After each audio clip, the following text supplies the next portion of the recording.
tiring, and I left him in a little bit long. I've been using him a lot, and then he uses 30 pitches to get through his inning, but he never caved. I mean, we don't see that happen very often, but Chapman's really good. So when he gives up the run, it's trying to get to the end of the inning, and then when the inning's built, and he's got to make big pitches, he still steps up and does the job. So Houston rolling over the Athletics. They win yesterday in Oakland 6-4. Texas now, the Rangers 30-27, sitting in the catbird seat for the second wild card as we wake up on Monday morning. The Rangers won 3 in a row. They beat Kansas City 5-1. I know it's the Royals, but you got to win those games, right? And Texas has Baltimore coming to town for 3 Tuesday through Thursday before having a doubleheader, 4 games from Friday through Sunday with the Oakland A's. The Angels 10.5 out, and the Oakland A's, as I just said, 29-30, losers of 5 in a row. We'll just have to see how they pull it together. Now let's look at run differential. Going back to the American League Central, the Twins, the biggest run differential in the American League, 109. In fact, they have the biggest run differential in all of Major League Baseball at a plus 109. No other team in the American League Central has a positive run differential. What does that tell me? That tells me probably no other team in the American League has a winning record, and that Central, and they don't. No other team in the American League Central has a record above 500 as we wake up on Monday morning, almost 60 games into the season. Okay, in the American League West, what's the run differential there? Well, I think it's interesting because Houston's at plus 99. Okay, no joke there, no surprise there. We figured they would be. Texas plus 27, and the Oakland A's plus 24. Now, here's the thing about Texas. Let's look at the home road splits for them. We were talking about that earlier in the American League East. But in the American League West, Texas is really Jekyll and Hyde when it comes to home and away. At home, the Texas Rangers this year are 20-9. 20-9. Pretty darn good, right? Okay. On the road, however, the Rangers are 10-18. 10-18. That's the same road record as the Baltimore Orioles, just to give you a point of reference. So, Texas, a totally different team at home than they are on the road. Now, I just told you that they are at home playing Baltimore this week. So, I look for Texas' success at home to continue and Baltimore's lack of success to continue on the road. Chappie, Miles Straw sounds familiar. Yeah, I guess it does, Chappie, because you and I were talking about Miles Straw not that long ago, and my concern for Straw, and it still is playing time. Now, Miles Straw is or could be a quick fix, but there's no guarantee when A.J. Hinch fills out the lineup card for the game today at Seattle that you'll see Miles Straw in it. I think you will. I think he's a great add today, but there's no guarantee you see him in that lineup, and there's my concern for Mr. Straw, is how do we predict his playing time and his availability for these games? And that's Houston's dilemma. And also, I haven't talked about him yet, but here it goes. We got to talk about Jordan Alvarez. We got to talk about Kyle Tucker. At some point, don't you just see these guys getting a call up? And I predicted last week that it will happen before the weekend series with the Orioles. And I still believe that. Okay? I still believe it will happen before the weekend series with the Orioles. Now, could I be wrong? Sure. But that's just something to look at. Keep your eye on the posts and in the chat room and to our hosts on this network, because if we hear anything about Jordan Alvarez coming up, I'm sure you guys will find out about it from us.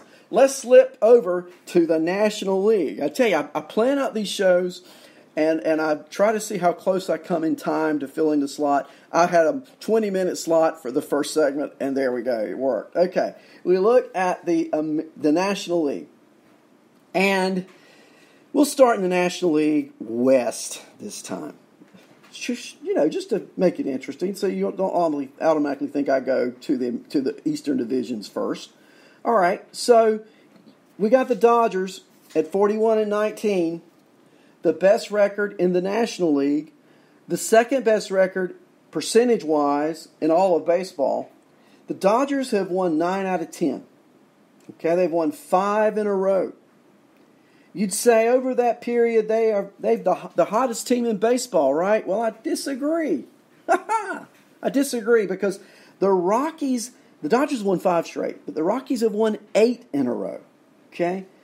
Now, I know they just beat Toronto to a pulp, but the Rockies now moved into second place in that division. They're 31-27. Certainly a wild card player. Okay? The interesting thing with the Rockies, they go to Chicago tomorrow to begin a set with the Cubs, who are coming off a 3-game losing streak, being swept by the Cardinals in St. Louis. I love baseball, don't you? The drama. Oh, the drama of these teams who are winning so much and then they lose. They go on a losing streak, and we'll talk about the Central in just a moment. But keep your eyes on the Rockies. San Diego, 10.5 out. Again, wild card. And Fernando Tatis Jr. begins his rehab stint today at Double-A. Expect Fernando Tatis Jr. back by the end of the week. When Tatis was in the lineup, the Padres were and are a better team. And I'm wondering, do you see Urias coming up around the same time that Tatis Jr. is called back to the major leagues? Urias, one of the premier prospects in all of baseball, second baseman. He got a cup of coffee, and that's about all it was, and it was bittersweet coffee at the beginning of the season. Didn't hit very much at all. Sent back down to AAA. He has been a power keg at AAA for the Padres, AAA affiliate, since going back down. He's ready to come back up, and Ian Kinsler is just not cutting it at the major league level consistently. He's only signed to a 1-year contract, so I could see the Padres releasing Kinsler, calling Urias up, letting the kid play, saying, it's your job, run with it, and it'll be so interesting to see how he responds to that. And that's the thing with these rookies. And I know what Lenny says, and he's right. A rookie is a rookie is a rookie. But if you give them the opportunity and let them settle in, it'll be interesting to see how they perform. And in this case, Urias, he's a great example. Arizona. Wow. And we look at run differentials in the National League West, and I think they're indicative of winning records. And if you do that, the Dodgers have a plus 94. The Rockies only a plus 14, which would indicate from that they're just above 500. Padres negative 28. So are the Padres overperforming? But how about the D-backs? The Diamondbacks have a plus 48. They beat the Mets yesterday by a score of 7-1. And what about this kid, Vargas, who's playing second base now for the D-backs? Base hit. Vargas delivers Jones, and it's 5-1.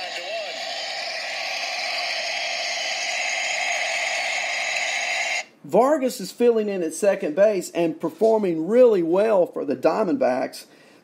Those teams, Colorado, San Diego, Arizona, they are going to be wild card players. And players on those teams are going to be playing when performing on an everyday basis. And as you get into your fantasy league playoffs, I'm always concerned about players, say, with the Astros. Are they going to sit?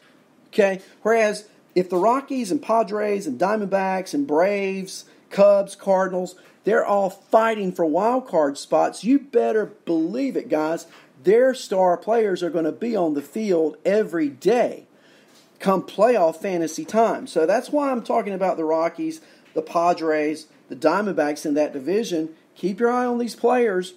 I tell you, Arizona, Kevin Cron got called back up. Christian Walker started back hitting again. What's up with that? Okay?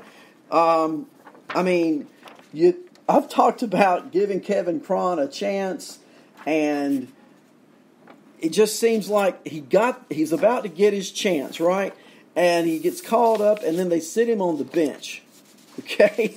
And then all of a sudden, here comes Walker starting to hit again. Walker's bat has come alive. 3 multi-hit efforts in his last 4 starts. I guess he feels the heat, right? 7 for 17 in his last 4 starts with 2 home runs, 5 RBIs, 5 runs scored. Chappie, I know you hate hearing this, but I got to give it to you. It looked like his hold on first base was not only slipping away, but almost being handed over to Kevin Cron, because before this 4-game stretch, he hit only 127 over his last 20 games. But as soon as Kevin Cron gets called up, Walker responded. Okay? So I wonder sometimes if teams call players up just to see how the starter will respond. Well, he's responded favorably, 7 for 17. Now, the interesting thing will be Kevin Cron's back up with the Diamondbacks. Let's see how long Walker continues this surge. And if he were to have another 20-game stretch where he hit 127, well, let me just say this. I don't think it ever goes 20 games. Kevin Cron, have you seen this guy?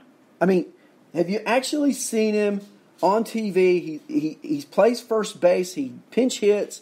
He stands up there. He's like a head taller than any other player. He's like Aaron Judge playing first base. That's the only comparable I can give him. He is massive. And he has a great eye at the plate. And so, should Walker fail, Cron is ready. Good morning, Andrea. Good to see you. DK Lush. I've been stashing Alvarez too, DK. And I hadn't seen anything out of him. I'm dying, okay? Chappie knows I'm dying with Jordan Alvarez on my bench. But I'm just like you, DK. I got to keep Alvarez because I just know he's going to get called up, and when he does, he's going to be awesome. All right? So let's keep our eye on that. Keep our eye on this Christian Walker, Kevin Cron situation. And I just played an audio clip from YouTube from Eldemaro Vargas. Vargas went 2 for 3 yesterday with a double, a walk, an RBI, a run scored.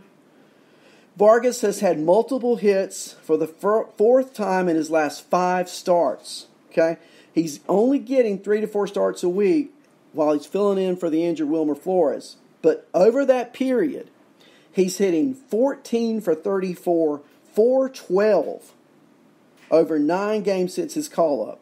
Okay, there is no timetable for Flores' return, so I'm expecting Vargas to continue getting at bats. Now, do I expect him to hit 412? I don't know what to expect, okay? I know nothing about this kid. I'm doing some research on him now, but he's certainly a player, if you have a need middle infield in the short term, that you may want to add. Walker is a bum. Are you serious, Chappie? Have you turned on Christian Walker once again and his 7 for 17 over his last 4 games? Or is this just bad karma here because your man Kevin Cron is not playing? I don't understand. Good morning, Donkey Okie. How are you this morning? As we move on and talk about some more players who are non-Diamondbacks, let's take a look at the National League Central. How about it? You know, when I left you on Thursday, the Chicago Cubs were playing great baseball and just absolutely, it seemed to be turning the keys and turning the screws to the other teams in the National League Central. Okay? I watched this game between the Cubs and the Cardinals yesterday. And what a pitching matchup it was between 2 crafty veterans. I'm telling you, Cole Hamels, teaser trash. Are you kidding me? Come on, Chappie. You got to give some love to Christian Walker while he's hot. You know I'm just giving you a hard time. But let's look at that Cardinal game against the Cubs yesterday. You had 35-year-old left-hander Cole Hamels going for the Cubs, and he pitched a whale of a game, okay? In that game, Cole Hamels, let me give you a stat line, 7 innings, 2 hits, 1 run, unearned, 2 walks, and 4 strikeouts. He threw only 84 pitches in 7 innings, and 52 were for strikes. But he got the loss. How about Adam Wainwright? Let's hear it for Adam Wainwright this Monday morning. You know, Adam Wainwright threw, wow, are you kidding me? 126 pitches in 8 innings yesterday. Yes, he did. He walked 7